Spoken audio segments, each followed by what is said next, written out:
Good morning. This is Morning Walk. I'm Justin Greathouse. How you guys doing today? Hopefully it's an amazing day.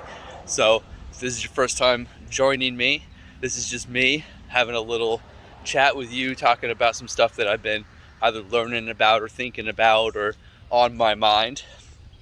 This is me going on my morning walk, so you will probably hear some background noise and some stuff going on. I will be looking away both at my notes and just to make sure I'm not hit by a car since I am on the road. So hopefully you guys get something valuable out of today. If you do, please be sure to send it to a friend and leave a comment or a review. Really help me out and help the channel grow. If you're listening on a podcast, definitely leave a review, send it to a friend. Let's go. So today I want to talk about setting goals. Now, I think that setting goals is probably one of the most important aspects of life that most people tend to fail at. So there's a couple different ways that people set goals that don't work, at least in my mind. So the first one is people don't set any goals. So if you don't have goals set, you don't have a compass or a true north kind of directing you as to where you want your life to go. And if you don't have an idea of where you want your life to go, you don't have something to focus on, you don't have a vision for your future, you don't have the ability to sit down and think about how to get closer to your ideal life, because you haven't even sat down and determined what that ideal life is or looks like. So the first thing is you got to embrace just setting goals for your life. Now, a lot of people that do set goals tend to take the mindset that they want to set goals that are small and achievable. And this is a ego-based goal setting style.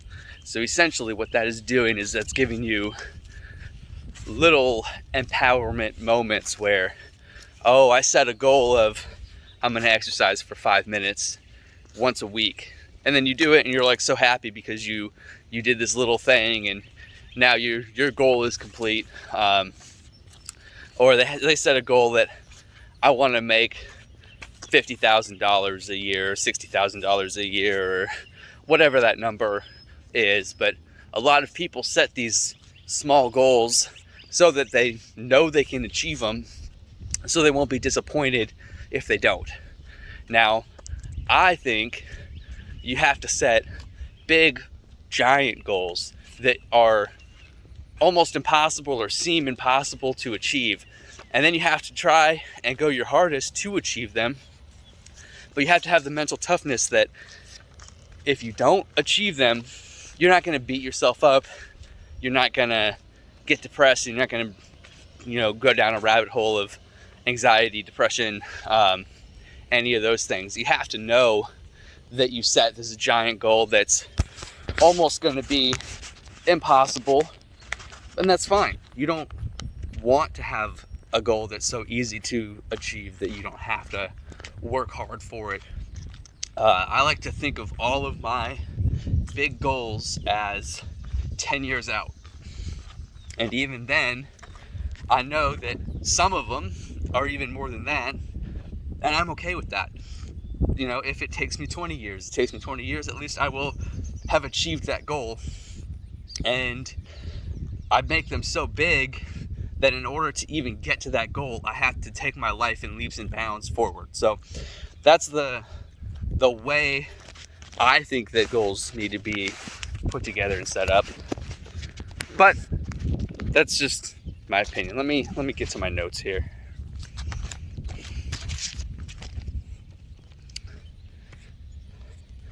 Let's see. So, okay, yeah. So just because you set goals too doesn't mean that you're locked into them for life.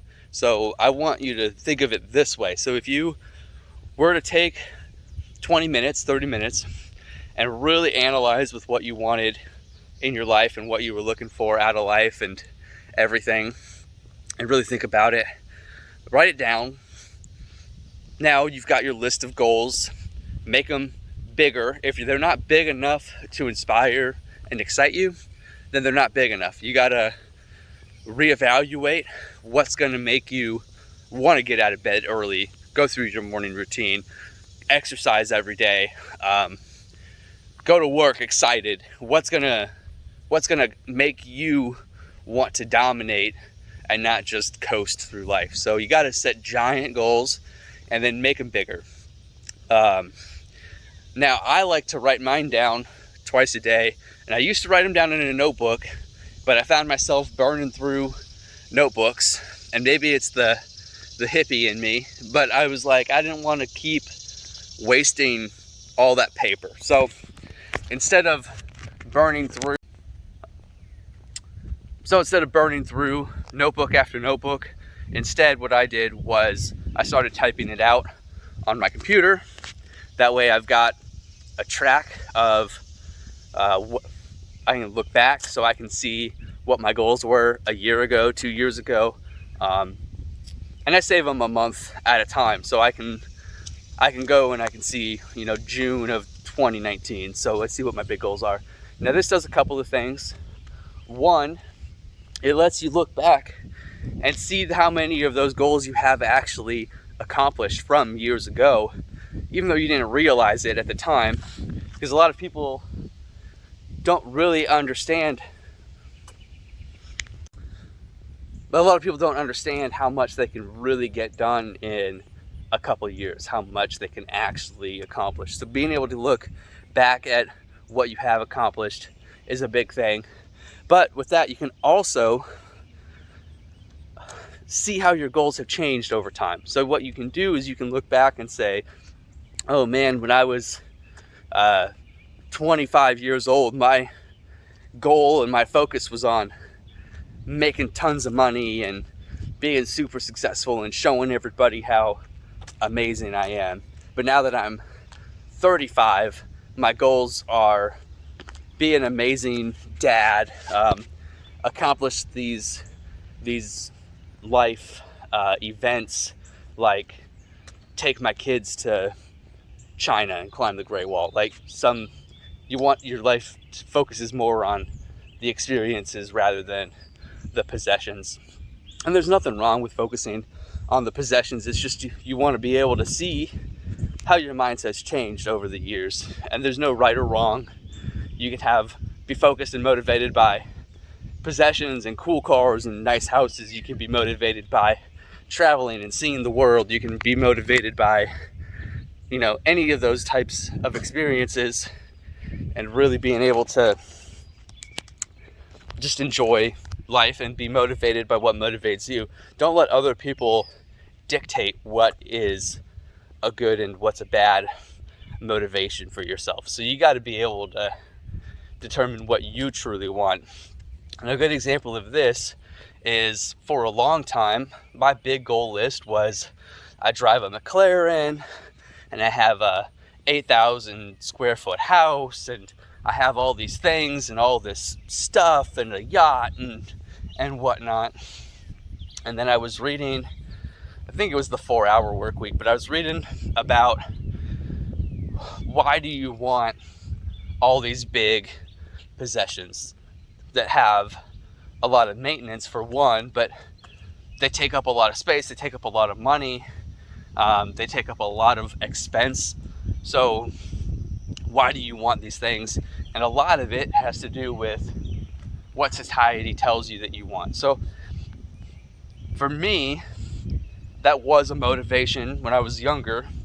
But then as I grew, I decided that while I do want some of that stuff still, what's more important for me is life experiences. So my big goals changed from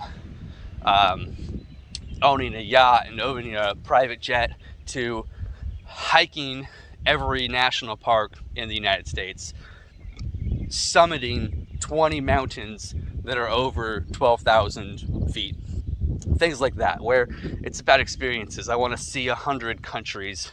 So my focus and my motivation has changed from the typical idea kind of success to more life experiences. And when you focus on one thing or the other, the way that you kind of start leading your life goes that direction. So when everything was about money, I worked constantly. All my attention went to working, all my focus went to working. I spent long hours. When I wasn't working, I was at home planning new business ventures that I could go into, new things I could start, new ideas on how to really start bringing in more revenue and more money and grow and grow and grow. And then once I made the shift to wanting to spend more time outdoors and hiking, it was, well, how can I systemize my business to get out of it more so that I can have more time to go hiking? How can I make my business work for me, that I'm working 20 weeks a month rather than 52, or 20 weeks a year rather than 52 weeks a year, and still being able to support myself and support my family, but being able to focus on the life experiences that I want. So that has been a big mind shift for me, but each person's different, and what motivates you is what motivates you. So what I would like to see you do is take 20 to 30 minutes, think about where you would like your life to be in 10 years. Don't think about where your life is currently headed and where it will be in the next 10 years. Think about where you would like it to be in your perfect ideal world. That way you're focusing on exactly what you want and how to get it, not the where it's already headed. Because if you're focused on where it's already headed, you're not going to make any changes. And if you don't make any changes, you're not going to be moving forward. You're just going to be coasting. So think of your ideal life, write down all of those things. Now, once you have your ideal life and where you want to get to, write them down again as if you'd already accomplished them. So not, I want to hike every national park in the United States. I have hiked every national park in the United States. Not, I want to have a business that has $100,000 a month in revenue. Say, my business has $100,000 a month in revenue. Now this, I have accomplishment statement starts training your brain to think of it as an accomplishment that you've already done. And it starts going from your conscious mind as you write it down into your subconscious mind. And you start to attract it into your life. And then you start to manifest it. So it takes some practice and it takes some time. But once you kind of get used to doing it, you'll start to see changes happen very rapidly. And where you are in a year, 2 years, 5 years from now will be infinitely better than where you would have been if you had set no goals and you were just kind of coasting through life, waiting to retire at 65 so you could finally enjoy some time off and the things that you like to do and everything. But when you do this, I really want you to let your imagination run wild. Don't be consumed by, oh, I need to be realistic. Like I said at the beginning, I think most people are too realistic and they don't dream, and they don't want to set themselves up for success or disappointment. So get that out of your head. Don't be concerned about the disappointment. Don't be concerned about the depression of not achieving your goals. Don't even set a timeline on your goals. When we start talking about more short-term goals, that's where you start putting a timeline on. But for your big life goals, they're your life goals. They're not like this year's goals. So a lot of people will say, when you set a goal, I will accomplish this thing by this date. Don't worry about that for your big life goals. These are big, out there, way into the future. We'll start breaking them down later, but first you just want to get the big life goals. After that, you want to say, well, what do I need to accomplish in the next year to get me closer to that? Then from the year, what do I need to do in the next month, in the next week? Then you work your way back to the next day. So once you've figured out what one action or two actions you can take every day to get you closer to that big life goal, now you've got a daily to-do list, you've got a daily power list, as Andy Frisella calls it, and now you know every day I'm going to do X, Y, and Z, and that will get me closer to achieving my big life goal. And when you do X, Y, and Z for a year in a row, 2 years in a row, you will be 1,000 times closer to that life goal than you would have been before you started reverse engineering the whole thing. Another really powerful thing that I'm not good at, I'm trying to get better at, is visualization. So some people that are really good at visualization, they can sit down, they can imagine the car they're going to drive, they can imagine sitting in the driver's seat, holding the steering wheel, pressing the gas pedal, starting the car, listening to it rev. They can imagine walking through their dream house. They can imagine traveling in their dream destination, sitting on the beach, drinking a Mai Tai. So I am not good at that. So I use a vision board with my goals on it. That helps me with my visualization of my goals, because I'm not good at visualizing in my head. But do what works for you, just so you can kind of keep a focus on your goals. And then at least twice a day, write them down. Now, anytime that you are feeling a little down, a little depressed, write them down again. Like I said, they need to be so big that they inspire you to try to achieve more, try to move forward in your life. So if they're not big enough and they're not inspiring you, make them bigger. That way, anytime you're having a down day, you can go back, you can write them down again, get them in your head, fire yourself up. So that is a big help for me. On top of that, something that you can do is, with your power list, you've got those things that you know get you closer to your goals. If you're having a down day, go do one of those things again, even if you've already done it in that day. For me, the thing that I do is every day I try and reach out to 2 people that I know that are maybe going through something or could have gone through something before.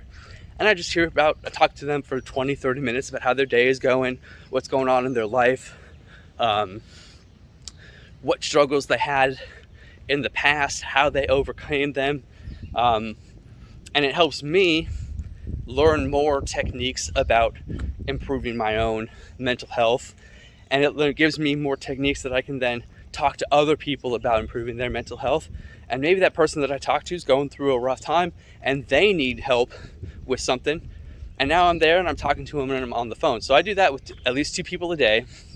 And then if I'm having a down day, or if I'm feeling a little depressed, or I'm feeling like my life isn't moving forward the direction that I want it to, what I do is I reach out to 2 more people.